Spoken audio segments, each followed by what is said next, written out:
নমস্কার বন্ধুরা, আমার গল্প বলা কাজ ইউটিউব চ্যানেলে আপনাদের সকলকে স্বাগত। আজ আপনাদের পড়ে শোনাবো মহাশ্বেতা দেবী রচিত লাল কুঠিতে ডাক্তার বাবু। আজকের গল্পটি নেওয়া হয়েছে শীর্ষেন্দু মুখোপাধ্যায় ও উজ্জ্বল মুখোপাধ্যায় সম্পাদিত বাছাই করা ভূতের গল্প এই বইটি থেকে। শুরু হচ্ছে আজকের গল্প, লাল কুঠিতে ডাক্তার বাবু। লালকুঠি বাড়িটা যখন তৈরি হয়েছিল তখন তার চারিদিকে ছিল খোলামেলা জমি। তবে রাঁচিতেও এখন জমির দাম যথেষ্ট। লালকুঠির বাড়িটা একসময় 22 বিঘা বাগানের মধ্যে শোভা পেত। রাঁচির পেয়ারা, লিচু, আম থেকে শুরু করে 100 রকম ফুলের গাছ ছিল। এখন লালকুঠির জমি আর বাড়ি 1 বিঘা জমিতে এসে ঠেকেছে। বাবুরা সব বেচে দিয়েছেন, বাড়িও বিক্রি হব। এবারই ভূতের বাড়ি, এবারই পোড়ো বাড়ি। কোনো কথাই অবশ্য তিনি শুনতে রাজি নন।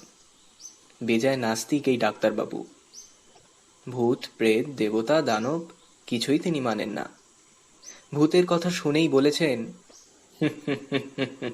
ভূতগুলোকে চাকরি দেব, খাটিয়ে নেব, ভূত থাকা তো ভালোই। বাড়ির 2 কেয়ারটেকার বাহাদুর আর গোপাল এসব শুনে মনে বেজায় দাগা পেল। কালে কালে হলো কি, সবাই জানে রাত 1টা বাজলে বড়বাবু ছবির ফ্রেম ছেড়ে বাইরে বেরিয়ে আসেন। স্টাফ করা পেয়ারের কুকুরটা লাফিয়ে ওঠে। কুকুর নিয়ে উনি বাগানে বেড়ান। সবাই জানে বাহাদুর আর গোপাল কখনো স্বচক্ষে দেখেনি, তবুও তারা জানে। সন্ধ্যের পর ওরা দোতলায় ওঠেই না, দুজনেই দরজা বন্ধ করে শুয়ে থাকে। ভূত আছে এটা জানাই যথেষ্ট, তেনাদের স্বচক্ষে দেখবার ইচ্ছা ওদের নেই। বড়বাবুর নাতি কলকাতা থেকে এসে বলে গেল, যত সব বাজে কথা, এতেই খদ্দের জোটে না। তোমাদের ব্যবস্থা তো করেই দিয়েছি বাপু, ডুরান্ডাতে বাড়ি, টাকাও পাবে আজীবন। সে তো বাবু তোমার বাবার ব্যবস্থা। ওই হলো, 3 বার খদ্দের ভেগে গেছে। এবার যেন আর ওই ডাক্তারকে ভয় দেখিও না। বেশি বদনাম হলে বাড়ি আর বিক্রি হবে না, তখন তো আমাকে পথে বসতে হবে নাকি। মা তো বলেই দিয়েছেন যে বাড়ি বিক্রি করো। মা?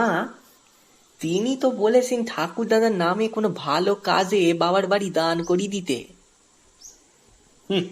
তা বললেই হলো। জমি বেচেছি, বাড়িও বেচবো, সব বেচে দেব। বাহাদুর আর কি বা বলবে, বাড়ির গালিচা, আসবাব সবই তো বিক্রি করেছেন নাতিবাবু। ওপরে 2টো শোবার ঘর সাজানো আছে, কখনো সখনো এলে ওরা ওখানে থাকে। নিচের বসার ঘরেও অবশ্য সব সাজানো। বড়বাবু বাঁচলে 160 বছর বয়স হতো, মারা গেছেন সেও 80 বছর বয়সে। দোতলায় ছবি রাখলে মাঝরাতে ছবি থেকে না মরে সিঁড়ি ভেঙে একতলায় এসরে এত আর কি পারা যায়। তা তিনি যতই ভূত হন না কেন। মানুষটাও ছিলেন বেজায় বিলাসী। পালকের লেপ, পালকের বালিশ, হাতির দাঁতের কাজ করা পালঙ্ক, এসব ছাড়া ওনার চলতই না। বাহাদুরের এ বাড়িতে 3 পুরুষ হয়ে গেল। ওর ঠাকুরদা নাকি বলতেন বড়বাবু সাহেবদের নিয়ে শিকারে যেতেন। মাঝে মধ্যে বাড়িতে জলসা হতো। রাঁচিতে কত জঙ্গলমহল ছিল, কত জমিদার।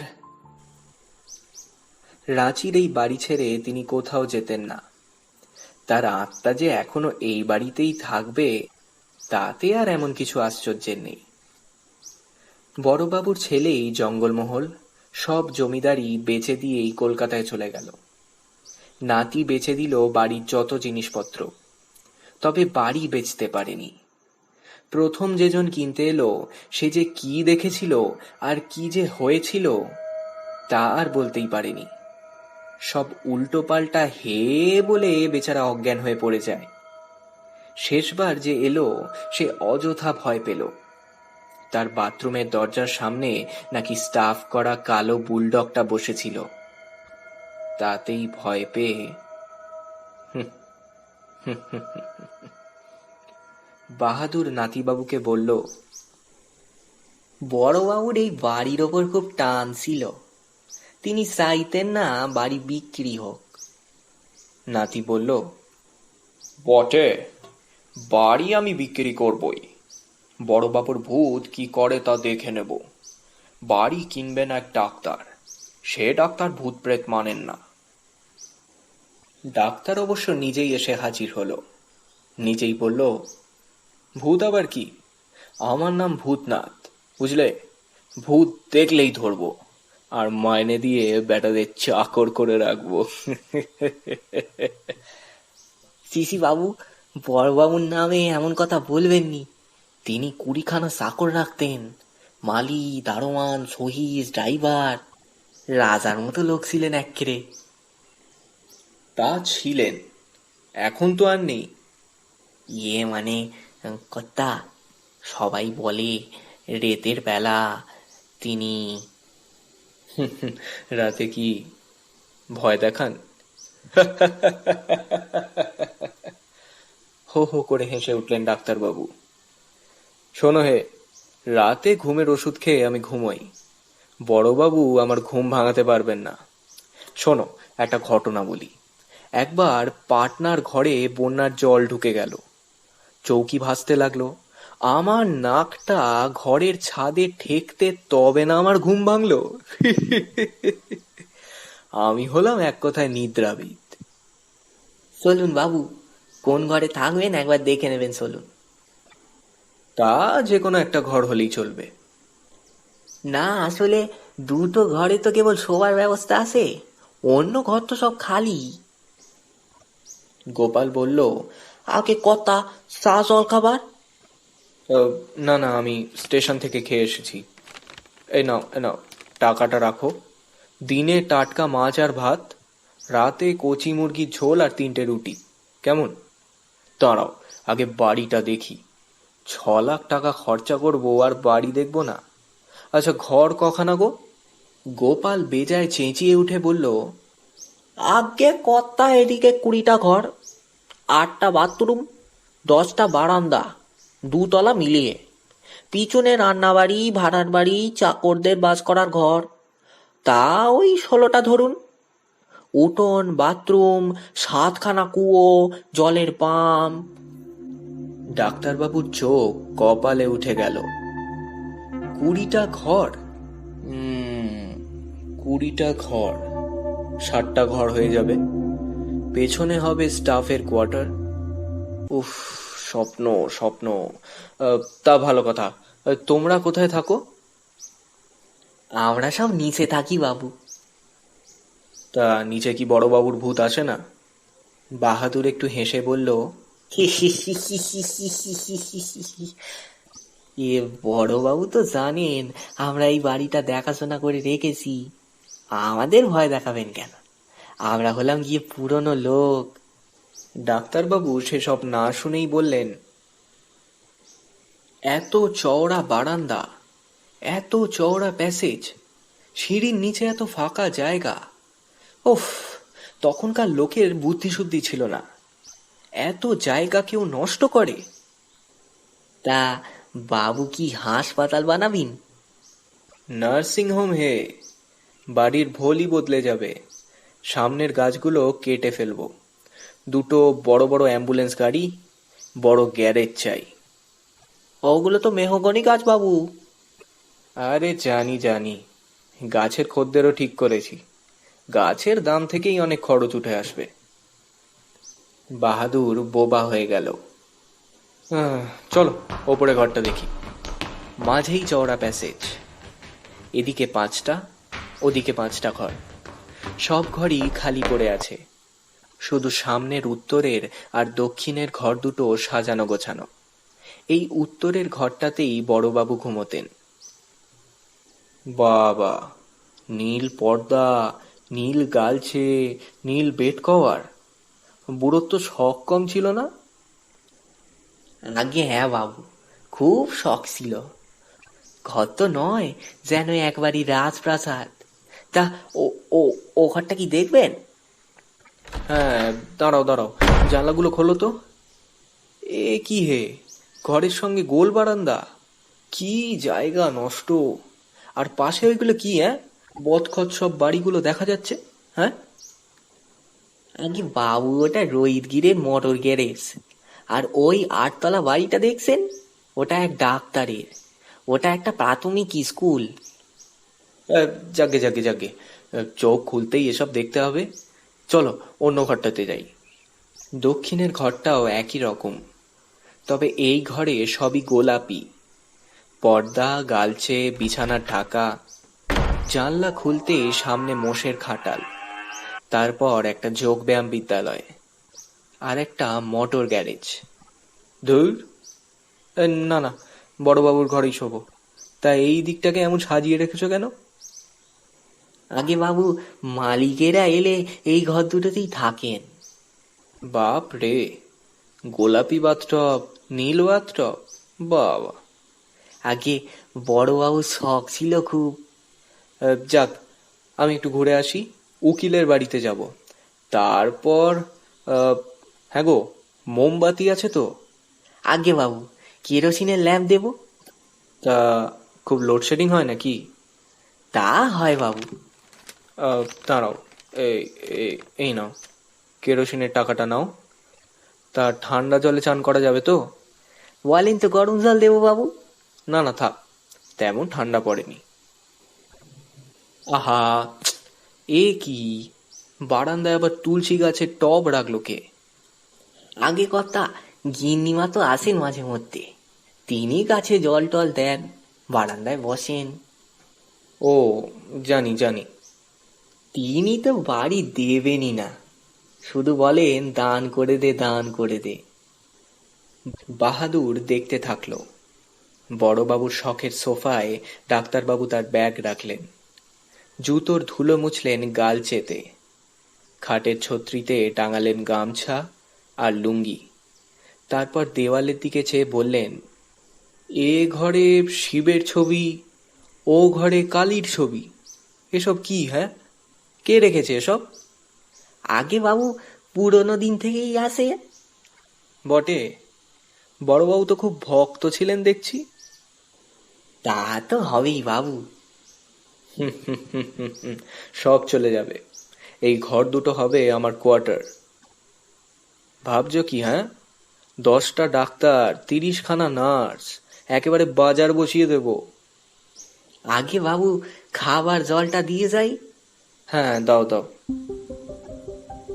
ডাক্তারবাবু তো মহা খুশি। ছেলে দুবাই থেকে টাকা পাঠাচ্ছে। নার্সিংহোম এখন একটা ব্যবসা। রাঁচির এক বড় ডাক্তার ওর বেয়াই, তারই পরামর্শেই।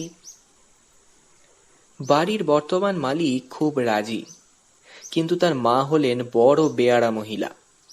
তিনি বারবার বলে যাচ্ছেন, ও খোকা, বারবার চেষ্টা করে দেখলি তো, তাও তো বাড়ি বিক্রি হলো না। তোর বাবা বলেছিলেন ও বাড়ি বিক্রি হবে না। ডাক্তার মহেশ্বর লাল ওখানে বসে আছেন, তাকে সামনে রেখে লালকুঠিকে একটা দাতব্য চিকিৎসালয় করে দে বাপ। এবারেও যদি বাড়ি বিক্রি না হয়, তোকে তাই করতে হবে। ডাক্তারবাবু আনন্দে হাসেন।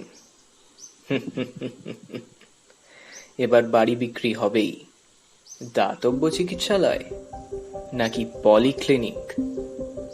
তিনি চান ব্যবসা, লাখ লাখ টাকা আসবে, অসম্ভব বড়লোক হতে হবে তাকে। আর এই বাড়িটা পেলে। রাতে মাছের ঝোল রাঁধতে রাঁধতে গোপাল বলল, এবার কি করবে দাদা? মা যেমন বলেছেন তেমনই করব। মা বলেছেন ডুরান্ডায় থাকবি, গরু কেনার টাকা দেব, দুজনে দুধ বেচবি। সে কপাল আর আমাদের নেই রে। ডাক্তারবাবু আরাম করে স্নান করলেন, মাছের ঝোল ভাত খেয়ে বড়বাবুর বিছানায় একটু গড়ালেন। বিকেলে চা খাবার সময় দেখলেন বিড়ালটা, হ্যাঁ, চীনেমাটির একটা হতকুৎসিত বেড়াল রাখা রয়েছে টেবিলে। এটা কোত্থেকে এলো? বাহাদুর একগাল হেসে বলল, ছি ছি ছি ছি ছি ছি ছি। বরাবরই আসে কথা। কেন, ওর জোড়া কালো বিড়ালটা ও ঘরে দেখেননি?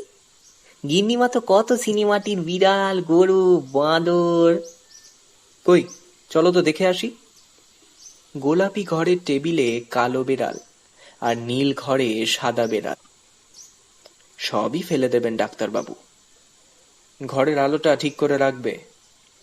আগে হ্যাঁ বাবু, বাতি দেবো, আলমারি থেকে চাদর মশারি বের করে রাখবো, খাওয়ার জল রাখবো। না, এ কথা মানতেই হবে, তোমাদের ব্যবস্থা বেশ ভালো। তা আদর যত্ন তো সবাইকেই করলাম বাবু। ওরা আপনার মতোই সকালের ট্রেনে এলেন। খরচাপত্র অবশ্যই ওনাদেরই হলো, তবু প্রথম জনকে মাংস পরোটা খাওয়ালাম, পরের বাবুকে ফিশ ফ্রাই, তারপরের জনকে মাংসের কিমার খিচুড়ি। কেউ তো এক রাতের বেশি থাকতে পারলেন না। তোমার হাতের রান্নাখানা কিন্তু বেড়ে। আগে আমরা দুজনেই তো রাঁধতাম। আচ্ছা, সত্যি করে বলো তো, ওনাদের তোমরাই ভয় দেখাওনি তো? এই রাম রাম বাবু, রাম রাম। আমরা নিজেরাই যাকে বলে বাড়ি বিক্রি হলে একেবারে বাঁশি, ভূতের বাড়িতে বাস। তা ভূত তো তোমাদের কিছু করেন না? না তা করে না, তবু ভয় তো থাকেই বাবু। বিকেলে রিকশা চেপে রাঁচি শহর ঘুরে ডাক্তারবাবু ফিরে এলেন। সন্ধ্যের পর খানিক রেডিও শুনলেন। না, 6 লাখ টাকায় এমন সম্পত্তি পাওয়া সহজ কথা নয়। নয় নয় করে বিঘাখানেক জমিও আছে। তিনি নিচে গিয়ে একবার বড়বাবুর ছবি দেখে এলেন। স্টাফ করা কুকুরটা যেন ওর দিকেই চেয়ে আছে। সব ফেলে দেবেন, ভয় ডর তার শরীরে নেই। ঘুমের ওষুধ খাবেন, তার আধ ঘন্টা পর খাবার খেয়ে শুয়ে পড়বেন। তারপর একটা কেন, 1000টা ভূত এসে নাচুক না, ওর তাতে কিছুই এসে যাবে না। কড়া ওষুধ না খেলে তার ঘুম হয় না। তার না ঘুমানোর চেয়ে ওষুধ খেয়ে ঘুমানোই ভালো। ডাক্তারের গিন্নির কথা মনে পড়ল। পুপু, আগে পুজো দিয়ে তারপর বাড়িতে ঢুকবো। 1 মাস আরাম করে থাকবো, তারপর তুমি নার্সিংহোম করো। শীতকালে আবার রাঁচিতে চলে যাব। আমার বড় সাধ গো। হবে গিন্নি, সব হবে। 1 মাস তো দেখতে দেখতেই কেটে যাবে।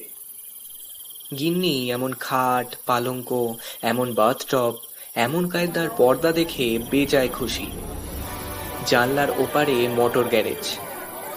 8 তলা বাড়িতে কি ভয়ানক শব্দযজ্ঞ। ভিডিওতে ছবি চলছে, ক্যাসেট বাজছে, কারা যেন চেঁচিয়ে ঝগড়া করছে। তা করুক গে যাক। পালকের গদিতে ডুবে গেলেন ডাক্তারবাবু। পালকের বালিশ, আহা কি ব্যাপার!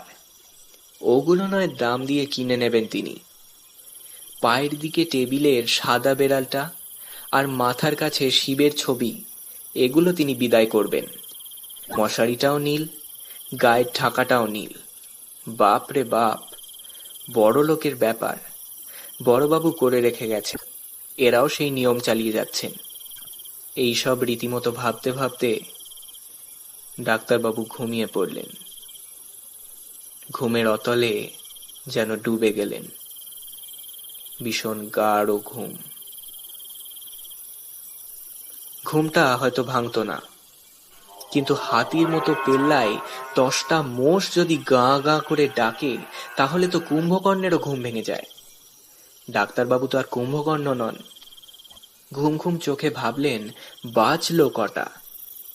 বিছানার নিচে হাত চালিয়ে ঘড়ি বের করলেন। চশমা পরলেন, 5টা বাজে। কিন্তু এ কি? পায়ের নিচের দিকে টেবিলে একটা চীনেমাটির কালো বেড়াল কেন?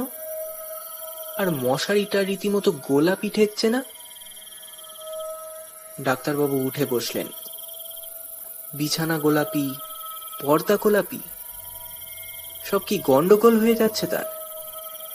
মাথার দিকের দেওয়ালে লকলকে জিভ ঝুলিয়ে মা কালীর ছবি।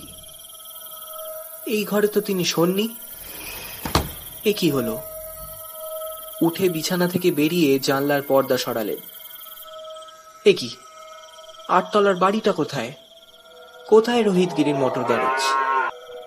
জানলার বাইরে মোষের খাটাল, যোগব্যায়াম বিদ্যালয়। ডাক্তারবাবু কি পাগল হয়ে যাচ্ছেন? কাল নীল সোফায় ব্যাগ রেখেছিলেন, আজ গোলাপি সোফায় ব্যাগ। কাল নীল গালচে চটি রেখেছিলেন, আজ গোলাপি গালচে চটি।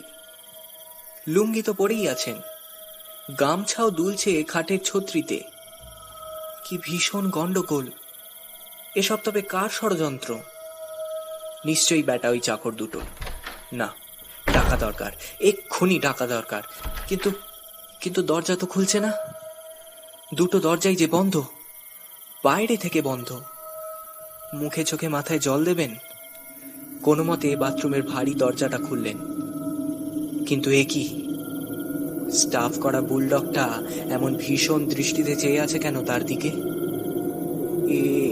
এটা এলো কি করে? না না না, এসব সত্যি নয়, এসব সত্যি নয়। বলতে বলতেই তিনি সপাটে কুকুরটাকে এক লাথি মারলেন। কুকুরটাও গড় গড় করে উঠল। ডাক্তারবাবু সেখানেই মূর্ছা গেলেন। তারপর সে কি কাণ্ড! বাহাদুর তো ডাকাডাকি করে মোটর গাড়ির গ্যারেজের লোক ডেকে ফেলল। উত্তরের ঘরে বিছানা বিছানার মতো পড়ে আছে, কিন্তু মানুষ কই? আর দক্ষিণের ঘরের বাইরে দেওয়ালের গায়ে চাবি যেমন ঝোলানো ছিল তেমনই ঝুলছে।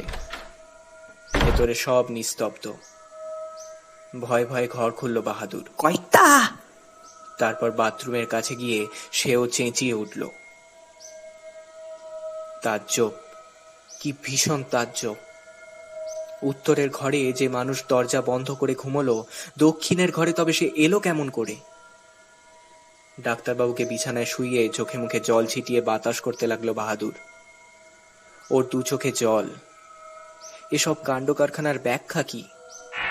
ও ঘরের দরজা বন্ধ ছিল, কে ঢুকতে পারে ও ঘরে?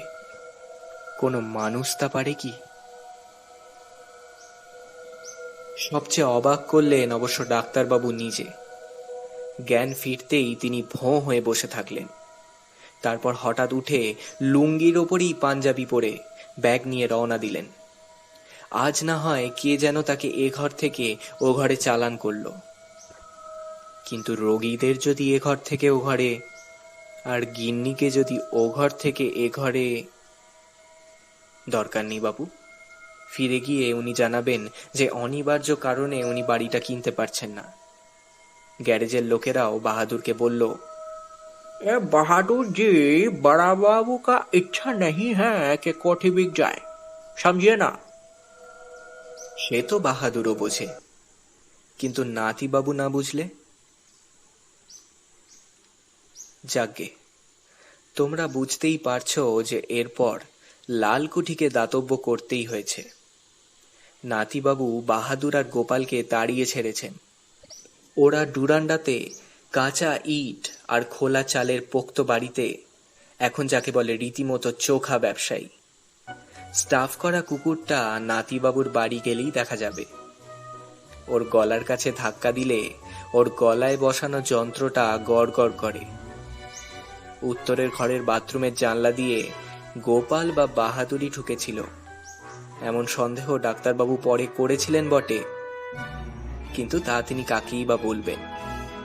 কি বা বলবেন? ভূত ওকে টেনে নিয়ে গেল, কোনটা বলবেন? তার চেয়ে অনিবার্য কারণটাই তিনি চালিয়ে যাচ্ছেন, তাই চালিয়ে যেতে হবে।